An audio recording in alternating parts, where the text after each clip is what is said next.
જય શ્રી રામ। અયોધ્યા ધામમાં શ્રી રામ જન્મભૂમિ પર નિર્મિત શ્રી રામ મંદિરનો પ્રાણ પ્રતિષ્ઠા મહોત્સવ 21-22 જાન્યુઆરી 2024। જય શ્રી રામ પુલ નીચેની દિવાલ ઉપર સ્લોગન પેઇન્ટિંગ નવજીવન સમર્પણ અને સ્નેકુંજ સોસાયટીની દિવાલ ઉપર લખવાનો શુભ અવસર પ્રાપ્ત થયો। સાથે હિતેશભાઈ જાદવ ચિત્રકાર જેઓએ પણ સહયોગ આપ્યો હતો। વિશેષ આ પ્રસંગે ચંદુભાઈ ટીડી જણાવ્યું કે અયોધ્યા રામ જન્મભૂમિ શુભ પ્રસંગ પર સોસાયટીની દિવાલો ઉપર જય શ્રી રામ શબ્દો સ્લોગન સુવિચાર લખવાનો ખૂબ જ આનંદ થયો।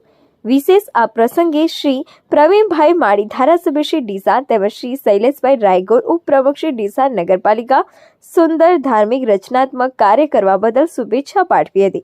તેમજ સોસાયટીના નાના ભૂલકાઓએ પણ જય શ્રી રામ લખેલા સુવિચાર વાંચી જોઈ ખૂબ જ આનંદ થયા। આજે નવજીવન સમર્પણ સ્નેકુંજ સોસાયટીની અંદર આજે જય શ્રી રામના સૂત્રોનું લખાણ થઈ રહ્યું છે। જે અનુસંધાને નાના મારા સાથે અહીંયા ભૂલકા ઉભેલા છે। શું નામ છે તારું?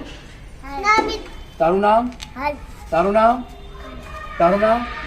તારું નામ? તારું નામ? ચલો બધા છોકરાઓ ખુશ થઈ ગયા છે। ચલો બોલો જય શ્રી રામ, જય શ્રી રામ, જય શ્રી રામ, જય શ્રી રામ।